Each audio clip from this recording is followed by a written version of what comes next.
আমার চোখ দিয়ে পানি আসতে দেরি হয় না, কারণ যে রোজা মোবারক দেখার জন্য আল্লাহর দরবারে দিনে রাতে তাহাজ্জুদের সময় মিলা দেখে আমি সদা সর্বদা যেই নবীজির রোজা দুই চোখে দেখার জন্য আমার আল্লাহর কাছে দোয়া করেছি। আমার আল্লাহ আজকে আমাদের সেই দোয়া কবুল করেছে।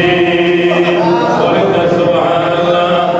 ওরে সাওয়ারি ছুটেছে যখন আগেটা পৌঁছেছে মন, সাওয়ারি ছুটেছে যখন আগেটা পৌঁছেছে মন, সাওয়ারি ছুটেছে যখন আগেটা পৌঁছেছে মন। আরে দেখেছো গুম্বদে হাজরা তখন কি জোর ছিল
কিন্তু আমি নবীজির রওজা মুবারক জিয়ারত করলো না, করলো আমি নবীকে কষ্ট দিল। যারা হজ করার নামে নবীর রওজা শরীফ জিয়ারত না করে নবীকে কষ্ট দেয়, ওই উম্মত কি জান্নাতে যাইবে? ওরা বাইনা জান্নাতে যাইবে? পশ্চিমকালে অসম্ভব নয়, কেননা জান্নাতের মালিক আমার আল্লাহ উপহার দিয়েছে আমার নবীর কন্যা। সুবহানাল্লাহ। জান্নাতের সরদার হবে আমার নবীর সন্তান, নবীর আওলাদ ও হিজর ইমামে আলী মুকাম ইমামে হাসান এবং হুসাইন। ওই জান্নাতের যুবকদের সরদারের আওলাদ বংশধর নসল হচ্ছে হুজুর বাবা মঈনুদ্দিন বাবা সাইফুদ্দিন কন্যা। সুবহানাল্লাহ।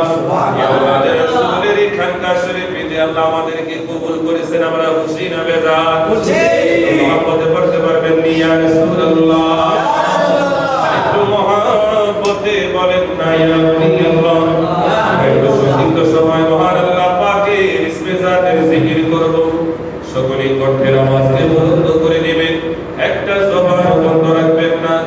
আপনারা আমার সাথে সাথে ইসমে জাতের মহান আল্লাহ পাকের আল্লাহ আল্লাহ জিকির করবেন, নিজের পাকস্থলীর কলবের মধ্যে ধাক্কা দিবেন। কেন রব্বুল আলামিন বলেন, আলা ইন্না বিযিকরিল্লাহি তাতমাইন্নুল কুলুব। বান্দাকে আমি আল্লাহ তাআলা যে কলব দিয়েছি, যে আত্মা দিয়েছি, এই কলবটা জীবিত থাকে আমি আল্লাহর আলোচনা জিকির দ্বারা করব। সুবহানাল্লাহ। আমার নূরের নবী মায়ার নবী বলেন, দুনিয়ার জমিনে যখন তোমরা জান্নাত দেখতে পাবে গো, সাথে সাথে ওই জান্নাতের মেহমান হবে। শুধু তাই নয়, ওই জান্নাতের মেহমান হয়ে ওই জান্নাত থেকে তোমরা জান্নাতি ফল ভক্ষণ করবে। সুবহানাল্লাহ। আর সাহাবীরা বললেন, ইয়া রাসূলুল্লাহ, ইয়া হাবিবাল নবী গো, ও মায়ার নবী, দয়াল নবী, দুনিয়াতে এমন জান্নাত আছে যে জান্নাতের ফল আবার ভক্ষণ করা যায়? আমার নূরের নবী মায়ার নবী বলেছে, আমি দুনিয়ার জমিনে ওই জান্নাত হচ্ছে জিকিরের মজলিস। আর ওই জান্নাতি ফল হচ্ছে লা ইলাহা ইল্লাল্লাহ। ওই জান্নাতি ফল হচ্ছে সুবহানাল্লাহ। ওই জান্নাতি ফল হচ্ছে আলহামদুলিল্লাহ। ওই জান্নাতি ফল হচ্ছে আল্লাহু আকবার। এই ফল আমরা খেতে চাই কি চাই না? বলেন না, চাই কি চাই না? মহব্বতে বলেন আল্লাহ আল্লাহ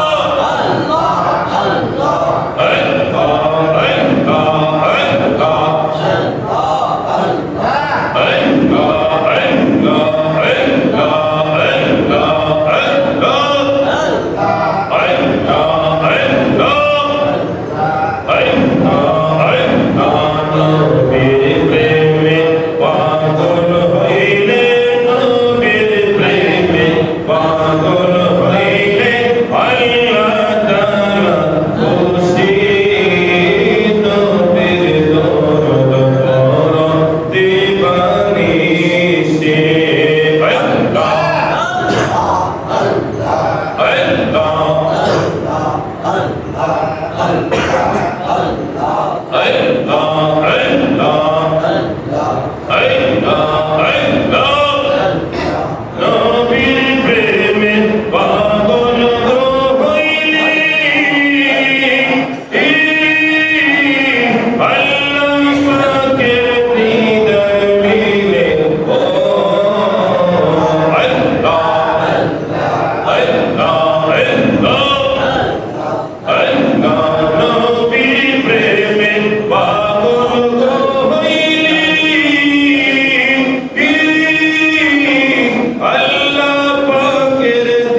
ঠিক কি না?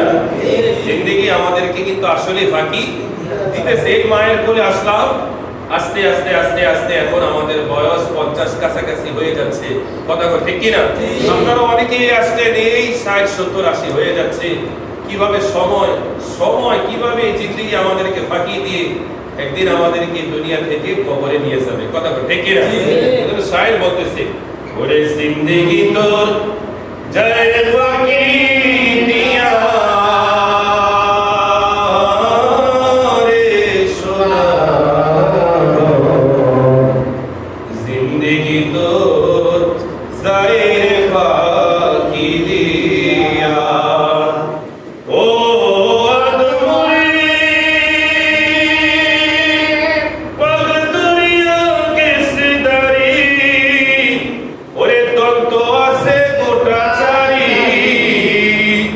সমঞ্জারি করিয়াছে গিয়া রে সোনা, জিন্দেগি তোর যায় ফাঁকি দিয়া।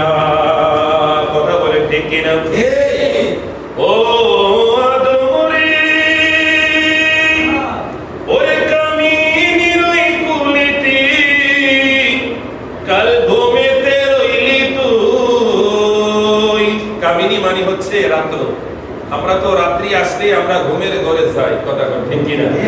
আমরা রাত্রে আসলে কি করি? ঘুমের ঘরে যাই। এই কামিনীর এই ঘুমের ঘরে অনেকের জীবনের শেষ ঘুম হয়ে যায়। অনেকে ঘুমায় আর সূর্যের আলো তার নসিবে হয় না। এটা সাহেব বলতেছেন, ও আদমরে ওরে কামিনীর ওই কুলিতে আরে কাল ঘুমেতে রইলি তুই, সারা নিশি কাটাইলি ঘুমায়া রে সোনারা, জিন্দেগি তোর যায় রে ফাঁকি দিয়া।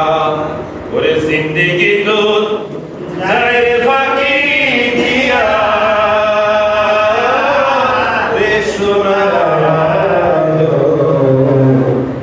জিন্দেগি তোর যায় রে ফাঁকি দিয়া। বলেন না সুবহানাল্লাহ।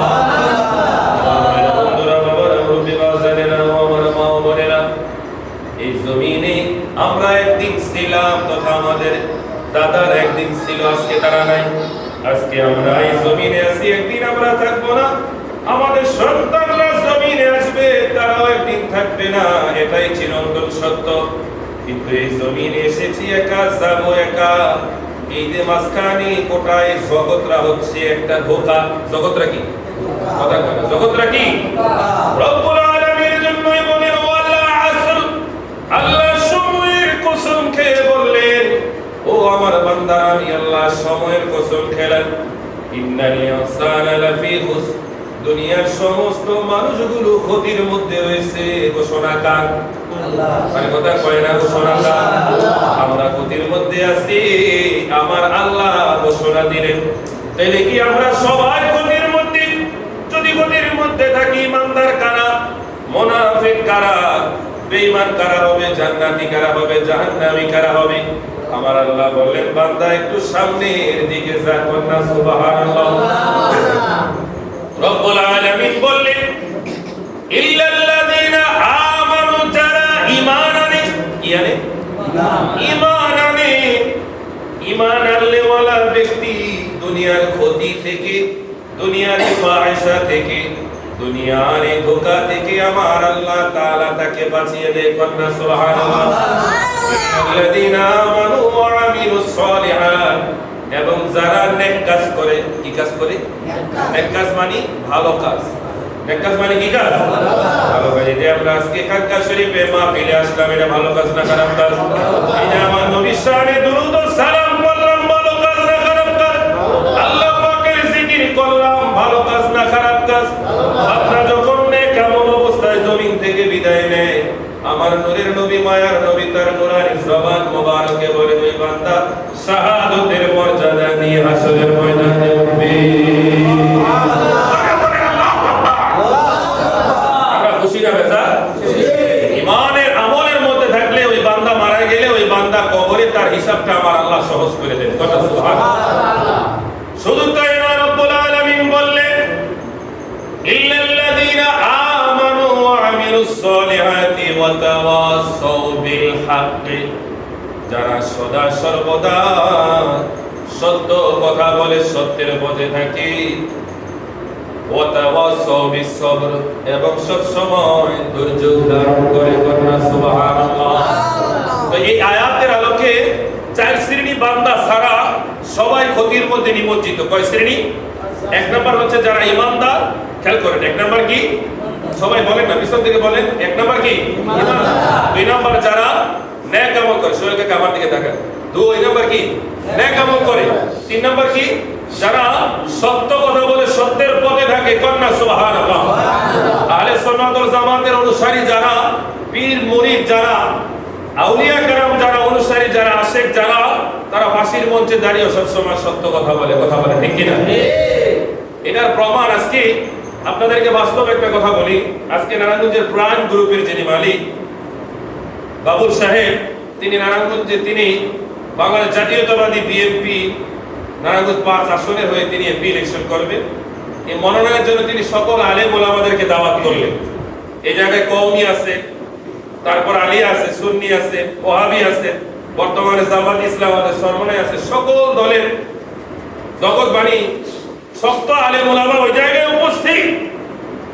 তো ইন্ডিমিটাই তো আমি আবার আব্বাসি হুজুরের দরবারে দার্সে বুখারী ক্লাস করি। তো আব্বাসি হুজুরের দরবার থেকে আমি ওই জায়গায় গেলাম একটু শেষে। তো সবাই বক্তব্য দিতেছে, তো আমার সুযোগ হয়নি। তো ইন্টিমিট টাইমে দুরুদ ও সালামের ভাতটা আমার ভাগ্যে এসেছে। কন্যা সুবহানাল্লাহ। তো চিন্তা করতেছি, যে মজলিসে আসলাম, যাদেরকে দেখতেছি, এরা তো বোম মার গ্রেনেড মারলেও নবীজির দুরুদ ও সালাম জবান দিয়ে বের করতো না। আল্লাহ আল্লাহ বলতেছি, আল্লাহ ইজ্জত রক্ষা করো। আমরা উপস্থিত আছি, এই জায়গায় দুরুদ ও সালাম না হলে আমরা মারামারি চাই না। আমরা চাই ওই ভাইরাও যেন এমন একটা পরিবেশ করে দাও, তারাও যেন দুরুদ ও সালাম পড়ে। আল্লাহর কি মেহেরবানি, ঘুরতে ঘুরতে ঘুরতে ঘুরতে সময়টা আমার কাছে এসে দুরুদ ও সালাম পড়ার জন্য। তো দুরুদ ও সালাম সংক্ষিপ্তভাবে পড়লাম। তখন পড়ার পরে তখন আমরা সবাই যারা ছিলাম, যিনি দাওয়াতি মেহমান তথা যিনি দাওয়াত করেছেন সাহাবে দাওয়াত বাবুল সাহেব, এবং তার সহপাঠী সহ বিএনপি নেতৃত্ব, স্থানীয় নেতাবৃন্দ সহ, এবং অনেক আলেম ওলামা সহ 80% মানুষ দাঁড়িয়ে আছে। মুসলিময় ঘুমটাওয়ালা কয়েকজন মৌলবী সত্য, তারা দাঁড়ায় নাই। তো আমরা মিলাদ পড়লাম, দাঁড়ে আলহামদুলিল্লাহ কিয়াম করলাম, বসলাম। বসে আমি কিছুক্ষণ কথা বললাম, পরে বললাম যে দেখেন, আল্লাহর নবীর উপরে দুরূদ ও সালাম পড়া আমার আল্লাহর হুকুম, নবীকে সালাম দিতে হবে, এটাও আল্লাহ পাকের হুকুম। এখন আমরা দাঁড়িয়ে দিয়েছি, এটা আমাদের এই দাঁড়ানোটা আমাদের ভালো লাগে, এটা তাজিম মনে হয়, এই জন্য আমরা দাঁড়িয়ে দিয়েছি। এই ভাইরা বসে দিয়েছেন, আপনারা মাইন্ড করেন না, ইজ্জতের মালিক আল্লাহ। আপনারা যদি বসে দেওয়াটাকে সম্মান মনে করেন, ইজ্জত মনে করেন, তাহলে আপনাদের সাথে আমাদের কোনো মারামারি কাটাকাটি নাই। আপনারা বসে হইলেও দেন, বসে হইলেও দেন, কিন্তু আপনাদেরকে আমি কসম খেয়ে বলি, ওয়াইসাতুর রব্বি আল্লাহর কসম খেয়ে বলি, যারা বসেছিলেন, আরে বৈশা বৈশাও যদি সালামটা দিতে বসতাম, তারা সালামের পক্ষে, কিন্তু বসে দাঁড়ানোর বিপক্ষে। কিন্তু সত্যি কথা বলতে কি, ওই ঘুমটা মৌলবী বসে বসেও তার জবানটা লড়ে না। নাউজুবিল্লাহ বলবেন না? মূল কথা বললাম, আহলে সুন্নাত ওয়াল জামাতের অনুসারী যারা, তারা হাজারো বাতিলের সামনে নিজের হকটা তারা প্রতিষ্ঠিত করবে, এবং প্রতিষ্ঠিত করার জন্য কার কাছে সাহায্য চাইবে? আল্লাহর কাছে। যখন সত্যিকার আপনি সাহায্য চাইবেন, দেখবেন আল্লাহ বাতিলের দুর্গে বস্ত্রতে আপনাকে সাহায্য করবে। কন্যা সুবহানাল্লাহ। আল্লাহ সেই ক্ষমতা আছে কি নাই? আছে। তো আমাদের চাওয়াতেই অপূর্ণতা। আমরা যদি চাওয়ার মতো চাইতে জানি, তাহলে এজন্য ওই যে আমরা ছোটবেলা আমার আম্মা জানের কণ্ঠ থেকে শুনতাম, ওই যে গজলটা এমন ছিল, ডাকার মতো ডাকতে জানি না রে আল্লাহ, কেমন করে ডাকবো তোমায়, ডাকতে জানি না রে আল্লাহ, যদি ডাকতে জানি অবশ্যই আমার আল্লাহ আমাদের ডাকে কি দিবে? শ্বাসের কাছে জান্নাত। আল্লাহু আকবার, আল্লাহু আকবার। তো যাই হোক, চতুর্দিকে হয়তো আজান হচ্ছে, সাময়িক আমাদের শ্বাসের কাছে জান্নাত, সাময়িক আমাদের আজকে 5 মিনিটের জন্য অথবা আজানের জন্য আমরা বাইরে তারপর আবার ধারাবাহিকভাবে 7টা পর্যন্ত ধারাবাহিক আলোচনা চলবে। সুবসরটা গাঙ্গা শরীফ ইনশাআল্লাহ জামাত হবে, থাকবো তো ইনশাআল্লাহ? আরে কথা কয় না, থাকবো তো ইনশাআল্লাহ?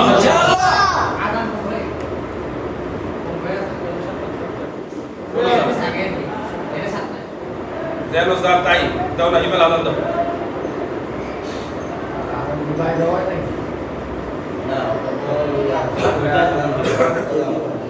এমন একজন আল্লাহর ওলি যার এই কথা 100% সত্য যে আমি কাজা গরিবে নওয়াজের গর্দানে আমার মামা হুজুর সাহেব সে বাগদাদের কদম কন্যা সুবহানাল্লাহ, ওই কদমের ধুলা আমার চোখের মধ্যে আমি মাসে করি, যার দ্বারা আমি বরকত নেই, আমার চোখের আলোকে আমি বাড়িয়ে দিই কন্যা সুবহানাল্লাহ।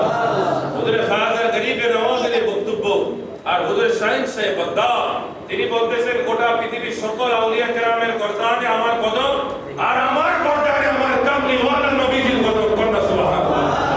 আমরা খুশি না বেজার? বিমানে আওয়াজ দিয়ে বলে না খুশি না বেজার? সে হুজুর বাবা মাইনুদ্দিন হুজুর আব্দুল কাদের জিলানী রুহানি সরকার। তাই আসুন আমরা হুজুর সাহেব সাহেব বাগদাদ সম্পর্কে আমরা একটি গজল পরিবেশন করি। আমরা সংক্ষিপ্ত আলোচনার ভিতরে আমরা প্রবেশ করব। রব্বুল আলামিন যেন কবুল আর মঞ্জুর করে, সকলে বলেন না আমিন। ওরে যে জনগোসলা তার যেই নামটা তার মূল নামের সাথে নিসবত রয়েছে, ওই নামটা হচ্ছে মহিউদ্দিন। আর এই মহিউদ্দিন অর্থ হচ্ছে পুনরুজ্জীবন দানকারী। এটা তিনি কিভাবে পেলেন? হুজুর সাহেব বাগদাদ মায়ের কাছ থেকে অনুমতি নিয়ে ইরাকের সেই বিরাট কাফেলার সঙ্গী হয়ে তিনি যখন বাগদাদ শহরে তিনি যখন এলেমর্জন করলেন, হাফেজে কোরআন হলেন, হাদিসের জ্ঞান অর্জন করলেন, কোরআনের জ্ঞান অর্জন করলেন, ফিকহি জ্ঞান অর্জন করলেন, বালাগাত মানতিকে শরীয়তের জ্ঞান, তরিকতের হাকিকতের মারিফতের জ্ঞান অর্জন করে তিনি যখন পুনরায় বাড়ির দিকে রওনা হলেন, ইন্দিমিন টাইমে হুজুর সাহেব বাগদাদ রাস্তা দিয়ে হাঁটতে হাঁটতে তিনি দেখলেন রাস্তার পাশে একটা বৃদ্ধ লোক অসহায় দুর্বল হয়ে তিনি রাস্তার পাশে দাঁড়িয়ে রয়েছেন, নিচের দিকে দাঁড়িয়ে রয়েছে। আর হুজুর সাহেব বাগদাদকে দেখে বললেন, ও আব্দুল কাদের, ও আব্দুল কাদের, তোমার কি একটু সময় হবে নি? একটু সময় হবে? আমি রাস্তার কিনারে দীর্ঘ সময় দাঁড়িয়ে আছি, কারোর জন্য অপেক্ষায় আছি, এমন একজন লোক পেলাম না যার কাছ থেকে একটু সহযোগিতার মাধ্যমে আমি আমার আসল রাস্তায় উঠবো।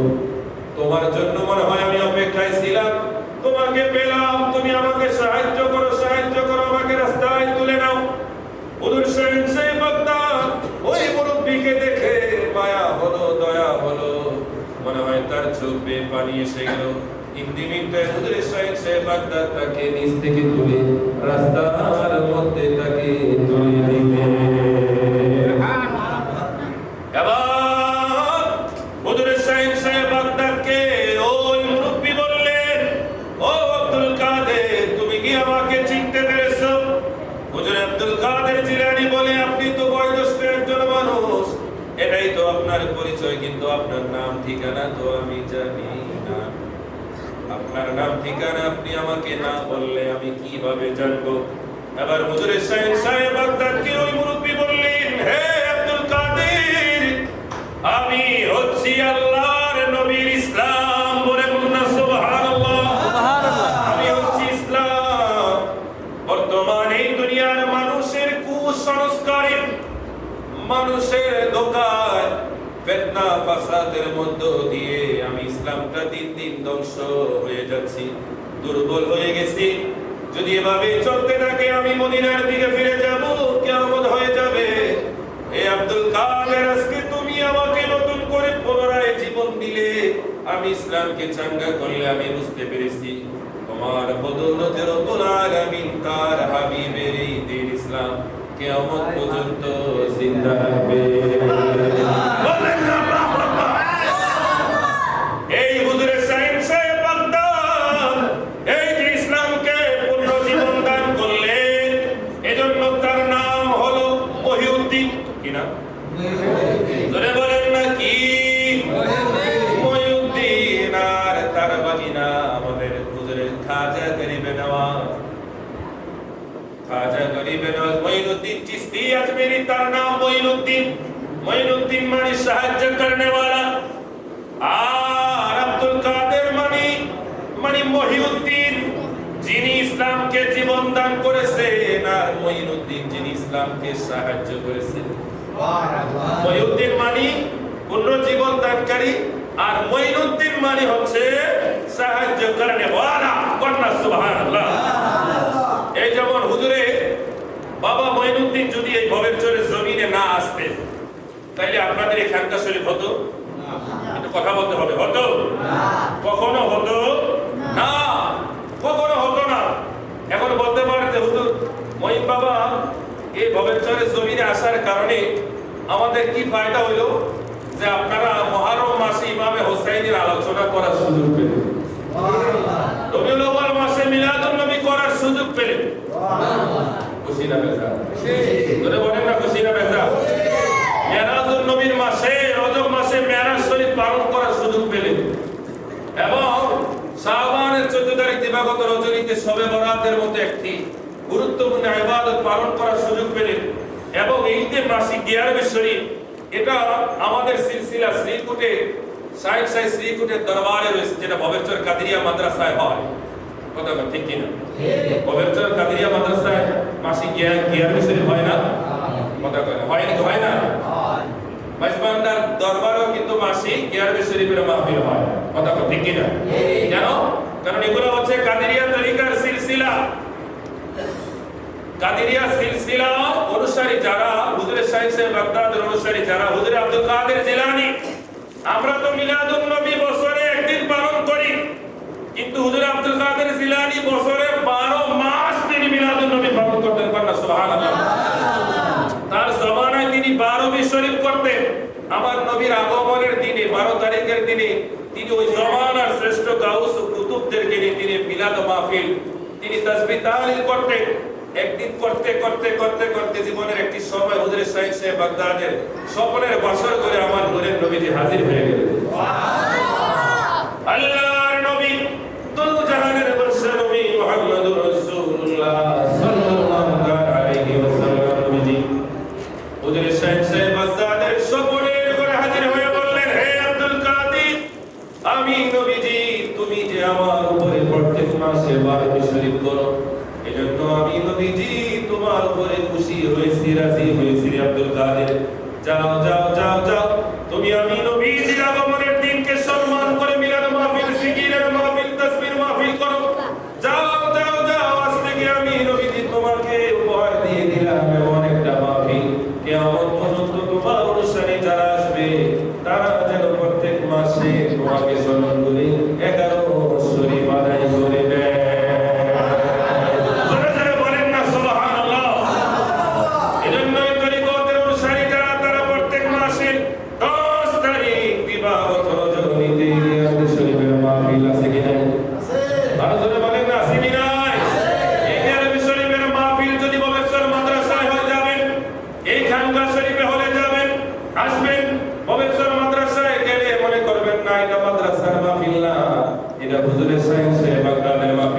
এটা যদি মনে করে মাদ্রাসার কোনো কমিটির ব্যক্তিগত মাহফিল, কেউ যদি এটাকে ব্যক্তিগত মাহফিল মনে করে, সে বেয়াদব, সে জালিম।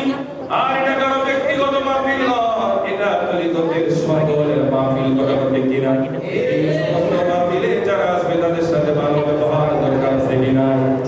আরো জোরে বলেন, আছে কিনা? এজন্য মাদ্রাসায় গিয়ারবে শরীফের মাহফিলে যাওয়ার পরে কর্মকর্তা যারা যদি কেউ অসন্তুষ্ট হয়ে আসে, এটা কি মাদ্রাসার দোষ না, ওই যে খাসালতের দোষ? তবে এই খানকা শরীফে আসার পরে কোনো ভাইয়ের দ্বারা যদি কথায় আঘাতপ্রাপ্ত হয়ে যদি কেউ কষ্ট পেয়ে যদি যায়, তাহলে এটা কি খানকার দোষ না, ব্যবহারের দোষ, খাসালতের দোষ? কথা ঠিক কি না? যাদের এই উপর খাসালত আছে, আল্লাহ যেন তাদেরকে হেদায়েত দান করে। সকলে বলেন না আমিন। যারা ভাগ চায়, যারা ভাগাভাগি করতে চায়, যারা সুন্নি হয়ে সুন্নিদের কলঙ্ক, এরকম আছে কি না? যারা সুন্নি হয়ে সুন্নিদের বদনাম করতে চায়, কে মাইজবান্ডারি মুরিদ, কে অমুকের মুরিদ, কে তমুকের মুরিদ। একটা বিষয় খেয়াল রাখবেন, ইসলামের ক্ষতি যতটুকু কাফের ইহুদি মুনাফিকরা করেছে, তার চেয়ে তো আরো বেশি ইসলামের লেবাসদারি মুনাফিকেরা করেছে। কথা কর ঠিক কিনা? তো প্রিয় হাজির, সত্যিকারের দরবারগুলো তো কিছু এরকম জালিম থাকে, কিছু এরকম কুচিত্র মানে কুৎসিত ব্যবহার চরিত্রে দেখতো এরকম কিছু মানুষ থাকে যাদের ব্যবহারের কারণে এই সমস্ত জায়গায় মানুষ যেতে চায় না। এরকম আছে কি নাই? আল্লাহ ওই জালিমগুলোকে হেদায়েত দান করুন। সকলে বলেন না আমিন। এবার আসেন হুজুর সাইন সাহেব বাগদাদ, হুজুর আব্দুল কাদের জিলানী। তিনি একদিন যখন বাগদাদ শরীফ থেকে আলেম হই, তিনি যখন বাগদাদের মসজিদের মিম্বরে দাঁড়িয়ে তিনি যখন খুতবা দিতেছেন, আলোচনা করতেছেন, ইন্দিরিম টাইমে মুসল্লিদের মধ্যে কে যেন এক বাক্যে চিৎকার দিয়ে বলে উঠলে, হে মহিউদ্দিন, মহিউদ্দিন আমাদেরকে সাহায্য করো। সুবহানাল্লাহ। জোরে বলেন না সুবহানাল্লাহ। সুবহানাল্লাহ। সবাই দেখলেন এটা মজলিস থেকে নয়, এটা অদৃশ্য থেকে এই আওয়াজটা এসেছে। কি থেকে? অদৃশ্য থেকে এই আওয়াজ এসেছে। কে যেন একজন বলতেছে, হে মহিউদ্দিন, মহিউদ্দিন, দ্বীনকে সাহায্য করো, দ্বীনকে তুমি নতুন করে রূপধারণ করো। কন্যা সুবহানাল্লাহ। আজকে কোটি কোটি এই পৃথিবীর জমিনে কাদেরিয়া তরিকার অনুসারী আছে কি নাই? জোরে বলেন আছে কি নাই? ভাইরা আমার, আল্লাহর ওলি হতে হলে ইলম অর্জন করতে হয়, সূরা ফাতিহা জানতে হবে, নামাজের সূরা কেরাতগুলো জানতে হবে। কথা ঠিক কি না? ঠিক। আপনি কোরআন হাদিসের ইলম ছাড়া ওলি হওয়ার সুযোগ নাই। তবে ওলি হওয়ার দুইটা মাধ্যম আছে, একটা নিজের ইবাদত দ্বারা, রিয়াজত দ্বারা, ইলম দ্বারা, আরেকটা হচ্ছে পীর ও মুর্শিদের নেক নজর দ্বারা, মা বাবার নেক নজর দ্বারা। কথা ঠিক কি না? ঠিক। আপনি মা বাবার নেক নজর কেমনে হাসিল করবেন? জ্ঞান ছাড়া সম্ভব? জ্ঞান অর্জন ছাড়া পীর ও মুর্শিদের নেক নজর হাসিল করা সম্ভব? পশ্চিম কালেও সম্ভব, কথা পশ্চিম কালেও সম্ভব। এজন্য আমরা ইলম চাই কি চাই না? ইলম অর্জন চাই কি চাই না? আমাদের জন্য যে সূরা কেরাতগুলো আমাদের দরকার, এগুলো শিখবেন। মসজিদের ইমাম সাহেবদের কাছ থেকে শুধু দোয়া চাইবেন, বিষয়টা এমন নয়। বলবেন হুজুর আমাকে সূরা ফাতিহাটা শিক্ষা দেন, 10টা সূরা ছোট ছোট শিক্ষা দেন। হুজুরে যদি না দেয়, তখন আপনি হুজুরের কাছ থেকে জবাবদিহি করতে পারবেন, কেননা আপনিও মসজিদে বেতন দেন। কথা ঠিক না? হুজুরকে খাবারের জন্য আপনিও ব্যবস্থা করেন। এগুলি ইমাম সাহেবদের কাছ থেকে শিখা আমাদের দায়িত্ব, কর্তব্য। কথা ঠিক না? আমরা খুশি না বেজার? আরে জোরে বলেন না খুশি না বেজার? খুশি। হুজুরে শাইখ সাহেব বাগদাদের ইলমের পাওয়ার কেমন জানেন? হুজুরে শাইখ সাহেব বাগদাদ একদিন গভীর রজনীতে তিনি নামাজ পড়তেছেন, খেয়াল করে। ইন্টিমিট টাইমে শূন্যের মধ্যে একজন এসে বলতেছে, হে আব্দুল কাদের, আমি তোমার ইবাদতে সন্তুষ্ট, তোমার রিয়াজতে সন্তুষ্ট, আর তোমার আর আমার টাকা লাগবে না, ইবাদত করা লাগবে না, আর নামাজ রোজা তোমার করা লাগবে না। তুমি যা করছো এতেই আমি সন্তুষ্ট, তোমার ভবিষ্যতের সকল ইবাদত মাফ করে দিলাম। কন্যা নাউজুবিল্লাহ। তারপর বলতেছে, আপনার পরিচয়, আপনি কে আমাকে এগুলো বলা? বলতেছে, আমি তোমার খোদা। কন্যা নাউজুবিল্লাহ। শয়তান বিশাল বড় সিংহাসন নিয়ে বসে নিজেকে খোদা দাবি করে হুজুর শাইখ সাহেব বাগদাদকে এসে বলতেছে, আব্দুল কাদের, তোমার ইবাদতে আমি কি খুশি না বেজার? খুশি। রিয়াজতে খুশি। তোমার আর আমার ইবাদত বন্দি করা লাগবে না, তোমার আর আমাকে ডাকা লাগবে না, ডাকা লাগবে না। ইন্টিমিট টাইমে, খেয়াল করে, ইন্টিমিট টাইমে হুজুর আব্দুল কাদের জিলানী বললেন, আরে আমার আগে ওই জমিনের মধ্যে কত তাবিঈন ছিল, কাউকে তো আপনি এই কথা বলেন নাই। কত তাবিঈন ছিল, আপনি তো কাউকে বলেন নাই। কত তো সাহাবী ছিল, কাউকে বলেন নাই। সাহাবীদের সরদার যিনি হযরত সিদ্দিক আবু বকর, তাকেও তো এই কথা বলেন নাই। কোন নবী রাসূলদেরকে তো এই কথা বলেন নাই। আমার নবীকেও এই কথা বলেন নাই। যেহেতু আমাকে বলেছেন, বুঝতে আর বাকি নাই, আপনি তো খোদা না, আপনি তো মিস্টার ইবলিস। কথা বলতে কি না? ঠিক। আপনি খোদা না, কি মিস্টার ইবলিস। কারণ ইবলিস তারা এই কথা কেউ কোনদিন বলতে পারে না। আরে আল্লাহর ইবাদত বান্দা যত বেশি করে, আল্লাহ খুশি না বেজার? খুশি। দেখেন আল্লাহ বান্দাকে কেমন পছন্দ করে। দুনিয়াতে আপনার সাথে আমার যত সম্পর্ক ভালো হোক, যত ভালো হোক, যেমন আমি নারায়ণগঞ্জে থাকি। কোথায় থাকি? নারায়ণগঞ্জে থাকি। আমি আমার সকালে নাস্তার জন্য নারায়ণগঞ্জের কয়েকটা হোটেল আছে, যে আমি গেলে সর্বোচ্চ তারা ইজ্জত সম্মান দিয়ে নাচবে, এটা ওদের ঘোষণা দেয়। ওদের জন্য সব কিছু, তিন বেলা হলে তিন বেলা, এক বেলা হলে এক বেলা, দুই বেলা হলে দুই বেলা। তো বিশ্বাস করে আমি এক সপ্তাহ যে হোটেলে যাই একদিন খাই, আর পরে এক সপ্তাহ না 10-20 দিন মাসও আমি এদিকে যাইতে চাই না, শরম লাগে। কারণ প্রথম দিন যে ইজ্জতরা, খোদার কসম প্রতিদিনে আসলে ইজ্জতরা হবে, কথা ইজ্জত হবে, হয়তো হবে। কেমন হবে? একদিন গেলে আপনার গরু দিয়ে খাওয়াইবো, পরের দিন গেলে মুরগি, আস্তে আস্তে পারবো না, কমবো, কমবো, স্বাভাবিক কমবে। কারণ ইজ্জতওয়ালা মানুষ যতই হোক প্রতিদিন তার সাথে ওঠা বসা আসার কারণে একটু হলে ইজ্জত কি কমে, এটা স্বাভাবিক। আপনি আমার ঘরে একদিন আসলে ভালো লাগবে, 2 দিন আসলে ভালো লাগবে, 3 দিন আসলে ভালো লাগবে, 4 দিনের দিন আসলে আরে ভাই প্রতিদিনই আইবো, প্রতিদিনই খাইবো, কতদিন ভালো লাগে। আমারও তো জান আছে, এরকম আমরা বিরক্ত হই না? আল্লাহ বলে বান্দা আমার কাছে আমাকে যত ডাকবি ততই আমি আল্লাহ তোদের ডাকে খুশি হয়ে যাই। কন্যা সুবহানাল্লাহ। ততই আমি তোর উপরে রহমত বর্ষণ করি। যত আমার ঘরের দিকে আসবি, দুনিয়ার সব ঘরে বেশি বেশি গেলে ইজ্জত কমে, আর মসজিদে বেশি বেশি গেলে ইজ্জত বাড়ে। সুবহানাল্লাহ। বাইতিয়া কই ওই ঘরের সাথে সম্পর্ক রাখতে চাই কি চাই না? ওই মালিকের সাথে সম্পর্ক রাখতে চাই কি চাই না? ওই নবীর সাথে সম্পর্ক রাখতে চাই কি চাই না? জোরে বলেন না সুবহানাল্লাহ। সুবহানাল্লাহ। আমার মুর্শিদ নীল আমার মন কারিয়া। ওই বাবা আজ থেকে প্রায় 1 যুগ আগে, তারও বেশি, 2011 সালে, 15 বছর হয়ে যায় আমাদের মাঝ থেকে বিদায় নিয়েছে। আজও সেই বাবার মহাব্বতে আমরা খানকা শরীফে আসি। আরে কথা বলে ঠিক কিনা? সেই বাবার মহাব্বতে মেজবান্ডার দরবারে যায়, আওয়াজ দিয়ে বলে ঠিক কিনা? আশিক যেই জায়গায় থাকুক তার পীর ও মুর্শিদকে এক মুহূর্ত বলে কিন্তু শায়ের বলতেছে, আরে আমার মুর্শিদ আমার মন কারিয়া, ওরে কেমন করে নিল এমন প্রেমী ডাক দিয়া গো আমার মইন আমার মন কারিয়া। বলেন না ইয়া বলি আল্লাহ, ইয়া রাসূলুল্লাহ। এবার হুজুরে সাইয়েন্সে বাগদাদ বললেন, হে মিস্টার ইবলিস, আমি নিশ্চিত তুমি শয়তান, তুমি আল্লাহ না।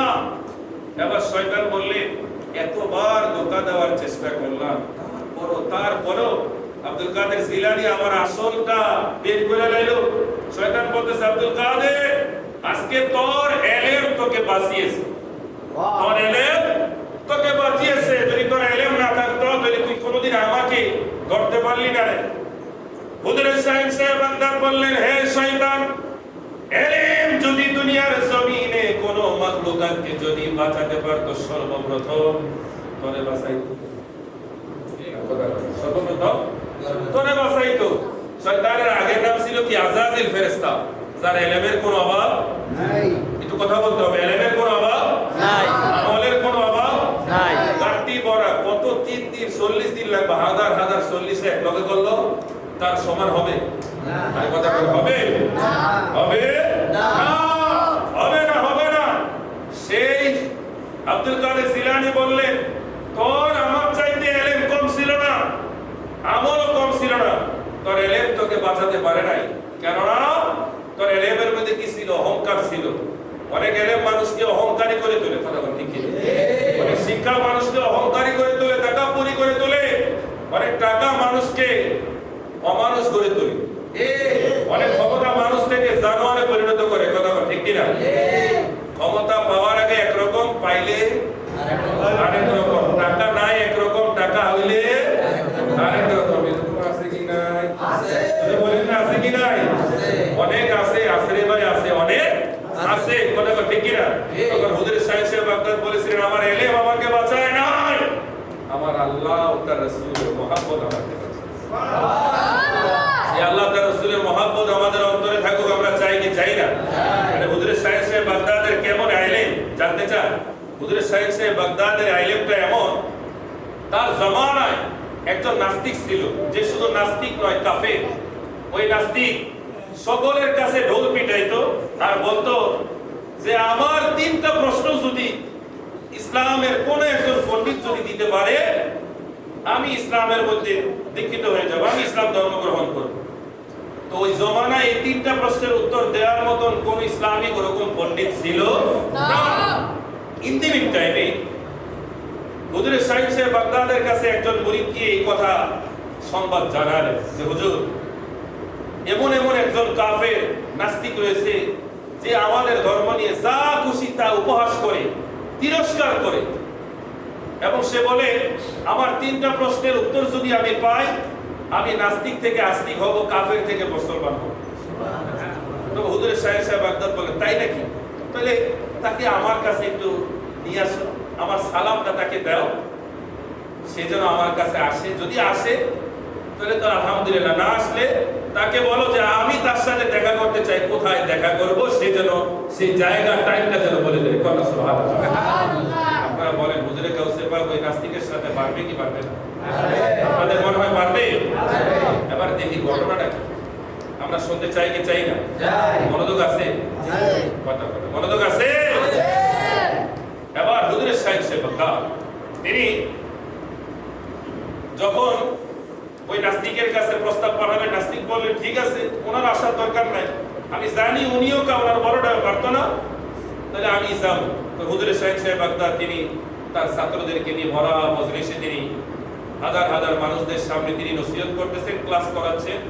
নাস্তিক আসলো, নাস্তিক আসার পরে নাস্তিক বললেন হে আব্দুল কাদের, শুনেছি আমার 3টা কঠিন প্রশ্নের সমাধান নাকি তোমার দরবারে রয়েছে, তোমার কাছে আছে, তাহলে আর দেরি নয়, আমি সেই 3টি প্রশ্নের সমাধান চাই। হুজুর শাইখ সাহেব বাগদাদ বললেন ঠিক আছে, দেরি নয়, দেরি নয়, তুমি কি ভরা মজলিসে বলবে নাকি একা একই বলবে? বলে না না, ভরা মজলিসে সকলের সামনে আমি আমার 3টা প্রশ্ন করতে চাই। বলে ঠিক আছে করো। এবার নাস্তিক বললেন, সর্বপ্রথম প্রশ্ন করলেন আল্লাহ যে একজন আছে কেউ দেখে নাই, আল্লাহকে দেখা যায়? কথা বলতে হবে, দেখতে দেখা যায়? পিছন থেকে বলেন না রমজান ভাই, দেখা যায়, কিন্তু আল্লাহকে কি করতে হয়? বিশ্বাস করতে হয়। এজন্য আল্লাহ তাআলা বলেন আল্লাযীনা ইউমিনুনা বিল গায়বি, যারা ঈমানদার তারা কি করে? গায়েবের প্রতি কি করে? বিশ্বাস স্থাপন করে। তারা কি? ইউমিনুনা, ঈমানদার। আল্লাযীনা ইউমিনুনা বিল গায়বি ওয়া ইয়াকিমুনাস সালাতা, ওই ঈমান আনার পরে নামাজ কায়েম করে, ওই তুরা যাকাত, যাকাত প্রতিষ্ঠা করে, ওয়া মিম্মা রাযাকনাহুম ইউনফিকুন, এবং আল্লাহ তাআলা যা রিজিক দিয়েছে এই রিজিক থেকে যারা ব্যয় করে তারা কি? ঈমানদার। তারা কি? ঈমানদার। ঈমানদারের সর্বপ্রথম শর্ত কি? গায়েবের প্রতি বিশ্বাস স্থাপন করবে। কথা বলে কিসের প্রতি? তো জোরে বলেন না, কিসের প্রতি? হুজুর শাইখ সাহেব বাগদাদকে নাস্তিক বললেন আল্লাহ এক, কিন্তু দেখা যায় না। তোমরা যে বিশ্বাস করো, কিভাবে বিশ্বাস করো? কিভাবে মানুষ কালেমা দিয়ে কথা সাক্ষ্য দেয় যাকে দেখা যায় না সে কি একজন নাকি একাধিক? এই কথা কিভাবে বিশ্বাস করো তোমরা? এই প্রশ্নের উত্তর চাই। প্রশ্নটা বলছে যে তোমরা যে বলো লা ইলাহা ইল্লাল্লাহ, আল্লাহ ছাড়া কোনো মাবুদ নাই, কিন্তু তোমরা যে আল্লাহর সাক্ষী দাও, কিভাবে সাক্ষ্য দাও যারা তোমরা জিন্দেগিতে দেখো? তো না দেখে সাক্ষ্যটা, এই সাক্ষ্যটা কি আসলেই? তো না দেখে সাক্ষ্য দেওয়া, এটা বর্তমানে আমাদের এই আইন, দেশীয় আইন বলে। ধরেন আমরা দুই ভাই মারামারি লাগলাম, সে আমাকে মারলো, আমি তাকে মারলাম, তো এবার উভয়ের সমাধানের জন্য এখন সাক্ষী দরকার আছে না? সাক্ষী দরকার আছে না? সাক্ষী আমার সুলাইমান বাইরে বানাইলো, সুলাইমান তুমি কি ওই মজলিসে ছিলে? হুজুর ছিলাম। দেখছো? হ্যাঁ দেখছি। তাহলে এই সাক্ষী গ্রান্টেড। কথা ঠিক কিনা? আর যদি মালিক বাইরে মালিক তুমি ছিলে, তো তুমি সাক্ষী দিতেছো। এবারে উপস্থিত সাক্ষী তো কবুল হয় না। তো শোনা কথার কোনো কোনা আছে? কথা কই শোনার কোনো সাক্ষী হয়? শোনার কোনো সাক্ষী হয়? হয় না, উপস্থিত লাগে। এজন্যই তো আল্লাহকে দেখা যায় না, তাহলে না দেখে তোমরা এক আল্লাহর উপরে কালেমা পড়ে ঈমান আনো, এটা কেমন কথা? এটা আমার মাথায় দেমাগে আসে না। আমার এটা দেমাগের ভিতরে তোমার ঢুকাই দিতে পারলে আমি ঈমানদার। কথা সুবহানাল্লাহ। হুজুর শাইখ সাহেব বাগদাদ বলে তোমার এই প্রশ্ন তিনি হাসতেছে বলতেছে এই প্রশ্ন, বলতেছে হ্যাঁ এই প্রশ্ন, তাহলে দ্বিতীয়টা কি? হুজুর শাহিন সাহেব বাগদাদ বললেন দ্বিতীয় প্রশ্ন শুরু করো। বললেন দ্বিতীয় প্রশ্ন হচ্ছে আল্লাহ তাআলা যদি সব কিছুর উপরে যদি ক্ষমতাবান হয়ে থাকে, তাহলে আমরা যে গুনাহ করি এটার জন্য আমাদের অপরাধরা কেন হবে? কারণ আল্লাহ তো আমাদের দিয়ে করায়। কথা তো ঠিকই। এটার এই তাহলে আমি অপরাধ করলাম, অন্যায় করলাম, গুনাহ করলাম, একজনে ভুল করে নিলাম, তাহলে আমার অপরাধরা কি? এই অপরাধের কারণে কেন আল্লাহ আমাকে শাস্তি দিবে? কারণ সমস্ত ক্ষমতার মালিক কে? আল্লাহ। যদি আল্লাহ ক্ষমতার মালিক হয়, তাহলে আমি আল্লাহর ক্ষমতায় আমি অপরাধ করছি, তাহলে অপরাধ আমার না কার? চিন্তা করেন, জোরে বলেন নাউজুবিল্লাহ। হুজুর আব্দুল কাদের জিলানী আবার মুস্কি হাসতেছে। তারপরে বললেন তোমার তৃতীয়টা বলো। ওই কাফের নাস্তিক বললেন 3 নাম্বার হচ্ছে আমরা জানি তোমরাও জানো শয়তান হচ্ছে আগুনের তৈরি। কিসের তৈরি? আগুনের। হুজুর বলেন না কিসের তৈরি? আগুনের। অনেকে প্রশ্ন, হুজুর শয়তান তো ফেরেশতাদের সর্দার দিয়েছে, ফেরেশতারা কিসের তৈরি? নূরের তৈরি। তাহলে নূরের তৈরি আবার ফেরেশতা আগুনের তৈরি কেমন হইলো? আরে নূরের তৈরি ফেরেশতারে আল্লাহ সর্দার বানায় নাই, আল্লাহ আগুনের তৈরি জিন জাতির একজন বাচ্চাকে তার ইবাদত দ্বারা আমার আল্লাহ তাআলা তাকে ফেরেশতাদের সর্দার বানিয়ে মর্যাদা দিয়েছেন। সুবহানাল্লাহ, সুবহানাল্লাহ। আবারও তার অহংকার দ্বারা আল্লাহ তাকে ফেরেশতাদের সর্দার থেকে শয়তানের সর্দার বানিয়ে দিয়েছেন। এজন্য ওই নাস্তিক বলতেছে আব্দুল কাদের আমরা জানি শয়তান আগুনের তৈরি, তাহলে আগুনের তৈরি একজন শয়তানকে কিভাবে আল্লাহ জাহান্নামের আগুন দ্বারা জ্বালাইবে? আগুন দিয়ে আবার আগুনে কেমনে জ্বালায়? এটা তো আমার মাথায় না, তোমার মাথায় আইছে কিনা আমার তো জানা নাই। যদি থাকে আমারে বুঝ দিয়া দাও, আমি যাই, আমারে বুঝ দিয়া দাও, আমি ঠান্ডা হয়ে যাই। হুজুর আব্দুল কাদের জিলানী প্রশ্ন শুনে তিনি তার খাদেমকে ইশারা করলেন, দেরি করো না, ওই যে দূরে মাটির বিশাল চাকা দেখা যায়, ওই চাকাটা আমার কাছে নিয়ে আসো। মাটির চাকাটা নিয়ে আসলেন, সাথে সাথে বড় একটা মাটির চাকা দিয়ে ওই নাস্তিক কাফেরের মাথার মধ্যে একটা আঘাত করে দিয়ে। আপনারা আশ্চর্য ভাবনা যে এটার সাথে হুজুরের উত্তর না দিয়া মাটিতে আঘাত করে মেরে লাইতেছে, এটা আবার কেমন? উপস্থিত সবাই আশ্চর্য হয়ে গেল। হায় হায় হায় হায়, হুজুর তো আমাদের মাথাটাকে নত করে দিলেন, হুজুর এটা কি করলেন, কি করলেন? নাস্তিক প্রশ্ন করলে হুজুরে তো জবান দ্বারা উত্তর দিবা না, হুজুরে হাত দ্বারা তার এত বড় আঘাত করলেন। হুজুরের এই কামটা কেমন জানি লাগলো, কামটা তো ভালো মনে হলো না। এবার এই কাজটার জন্য উপস্থিত কিছু মুনাফিক দুশমন গিয়ে ওই জমানার বড় বড় কাজী যারা, কাজীর কাছে বিচার দিলেন, নালিশ করলেন। বিচারের আয়োজন হলো। কাজী হুজুর আব্দুল কাদের জিলানীকে কাজীর দরবারে ডাকালেন।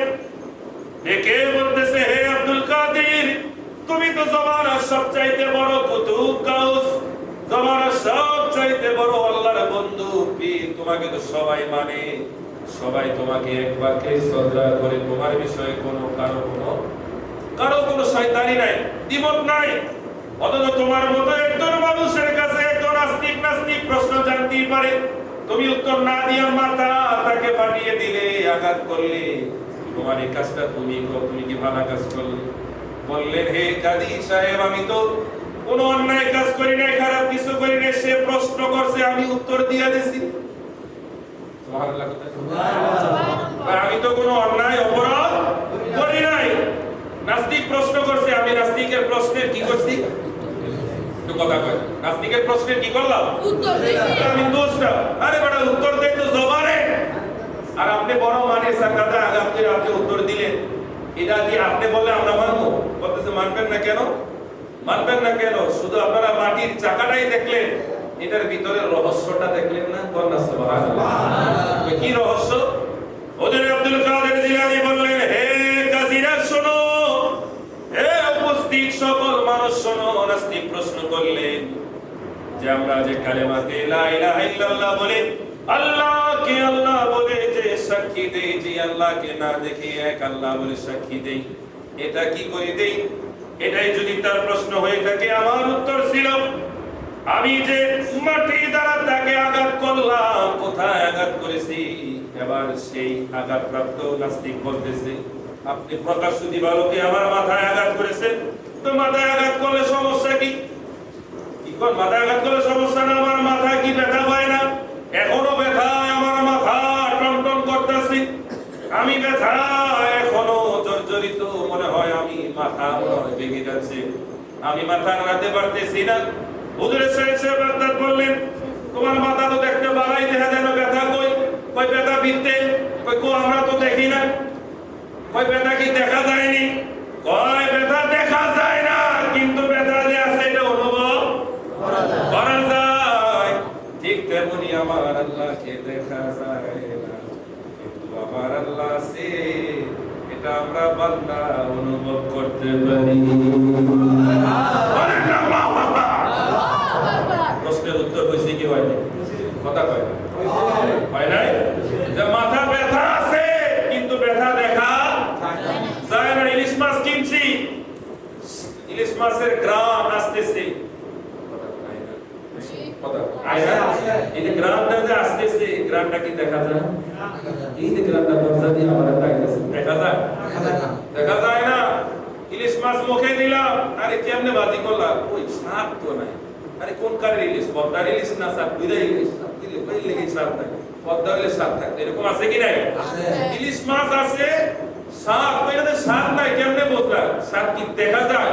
কিন্তু না, এটা অনুভব কথা কয়, অনুভব করা যায়। বাতাস আছে কিন্তু দেখা যায় না, কি করা যায়? অনুভব করা যায়। ফ্যানের বাতাস লাগে কি লাগে না, এটা আমরা অনেক সময় বরাবর গিয়ে চেক করি, কথা ঠিক কি না? তো এরকমই পেয়ারে হাজির আল্লাহ আছে কিন্তু দেখা যায় না, কি করা যায়? অনুভব করা যায়। এটা কয় নাম্বার গেল? এক নাম্বার। দুই নাম্বার, এবার নাস্তিক বলে ঠিক আছে মানলাম, আমি আমার এক নাম্বার উত্তর পাইলাম, তাইলে দুই নাম্বার উত্তরটা দিয়ে দিন। দুই নাম্বার উত্তর হচ্ছে, যদি আল্লাহ সমস্ত কিছুর উপরে যদি ক্ষমতাবান হয়, তাহলে আমরা অন্যায় করলে দোষ কি? এটা তোমার প্রশ্ন ছিল। তাহলে আমি যদি তোমাকে মাটি দিয়ে আঘাত করার কারণে তুমি আমার নামে নালিশ করলে কাজীর দরবারে, তাহলে তুমি বলো আমি তো তোমাকে মাটি দ্বারা আঘাত করেছি, অপরাধ করেছি, তাহলে আমার অপরাধ কেন হইল? যেটা আমি করি নাই, আল্লাহ করাইছে।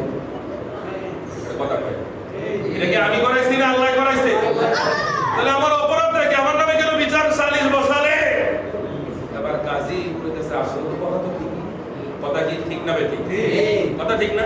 কথা তো ঠিকই। এবার নাস্তিক কইতেছে খাইছে রে, হেদি আমার ফেসে আমারই ফালাইছে, এমন ভাবে ফালাইছে এখান থেকে আর বাঁচার সুযোগ নাই।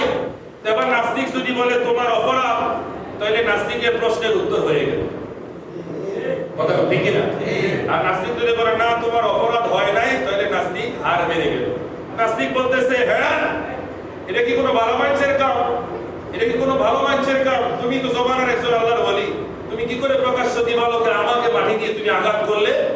এবার বললেন যে আমার মাটি দিয়ে আঘাত করাটা এটা যদি আমার অপরাধ হয়, তুমি বললে আল্লাহ সকল কিছুর উপর ক্ষমতা, সবাই বলে নারাই থাকবে।